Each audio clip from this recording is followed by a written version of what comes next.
மதுவே இல்லாத தமிழ்நாடும் பெண்களுக்கு பாதுகாப்பு அளிப்பதுதான் இந்த அண்ணனுடைய குறிக்கோளும் என்று மேடைதோற மேடை தரும் நாடகத்தை நடாத்தி காட்டினாரே, அவருடைய நிலையை பாருங்கள்.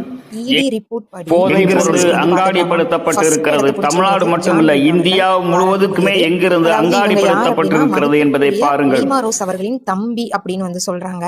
2வது இடத்தை பிடிச்சிருக்கிறது யாருன்னா அவருக்கு வேலை பார்த்த ஒருத்தர். 3வது இடத்தை பிடிச்சிருக்கிறது யாருன்னா மதிப்பிற்குரிய லீமா ரோஸ் அவர்கள். நான் 3வது இடமான்னு கேட்க கூடாது, 3வது இடம் அப்படி வேணா சொல்லலாம். 4வது இடத்தை பிடிச்சிருக்கிறது யாருன்னா டெய்சி ஆதவ் அர்ஜுனா அவர்கள். இவர்கள் யார் அப்படின்னா அமைச்சர் ஆதவ் அர்ஜுனா அவர்களின் மனைவி. இதுல இன்னொரு ஒரு கொடுமை என்னன்னா, இந்த கஞ்சா வித்த காசுல நடத்துறது தான் ஆதவ் அர்ஜுனா அவர்கள் நடத்திட்டு வர வாய்ஸ் ஆஃப் காமன்னு சொல்லப்படுது. அப்படி அது உண்மையான பட்சத்தில் அந்த வாய்ஸ் ஆஃப் காமனோட கார்ல தான் நம்ம மாண்புமிகு முதலமைச்சர் அவர்கள் தேர்தலுக்கு முன்னாடி பிரச்சாரம் பண்ணியிருக்காரு. இதெல்லாம் பதவியேற்க சென்றதே அந்த காரில் தான் பதவியேற்க சென்றார் என்று மீடியாக்கள் சொல்லுகிறது. எனக்கு தெரியாது அப்படின்னு முட்டு கொடுக்க முடியாது. இப்போ தெரிஞ்சிருச்சுல. இப்போ அமைச்சர் ஆதவ் அர்ஜுனா அவர்களை கட்சியை விட்டு வெளியே. தமிழ்நாட்டில் போதை பொருளுடைய மொத்த கூடாரமாகவே இருந்தது யார் என்பது தெரிந்து விட்டதா? ஒரு குடும்பமே போதைப் பொருளுக்கு வியாபாரம் செய்து கொண்டிருந்தவர்கள் இப்ப அரசியலில் முக்கிய புள்ளிகள்.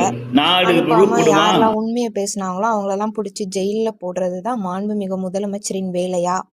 இடி ரிப்போர்ட் படி அக்யூஸ் லிஸ்ட் பாத்துடலாமா? ஃபர்ஸ்ட் இடத்தை பிடிச்சிருக்கிறது ஜான் பிரிட்டோ அவர்கள், பாராட்டுக்குரியது. அதாவது இவங்க யார் அப்படின்னா மதிப்பிற்குரிய லீமா ரோஸ் அவர்களின் தம்பி அப்படின்னு சொல்றாங்க. 2வது இடத்தை பிடிச்சிருக்கிறது யாருன்னு மத்திய அரசின் ஆய்வுக்குழு ஆய்வு நடத்தியதில் ஒரு குடும்பமே போதைப் பொருளை இந்தியா முழுவதும் விற்பனை செய்யக்கூடிய ஒரு கூடாரமாக இருந்திருக்கிறது.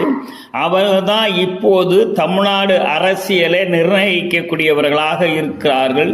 இவ்வளவு காலமும் தமிழ்நாட்டிலேயே போதைப் பொருளை பரப்பியவர் யார் என்பது இப்போது தெரிகிறது. இவர்களை உள்ளே வைத்துத்தான் தற்கொலை தலைவன் பேசுகிறான், நேர்மையான ஆட்சியை தருவேன், கடைகளெல்லாம் மூடுவேன், தாய் குலம்மை இனிமேல் கண்ணீர் வெடிக்க விட மாட்டேன் என்றெல்லாம் சினிமாவிலே பேசுவது போன்ற அந்த டயலாக்கை மேடையிலே பேசிக் கொண்டிருக்கிறார். ரீல்ஸ் அரசியல் எவ்வளவு நாளும் நிலைத்திருக்க போகிறது தமிழ்நாடு மக்கள்? இந்த செய்தியை வெளியிட்டவர் தற்போது கைது செய்யப்பட்டிருக்கிறார். தமிழகத்தின் நிலை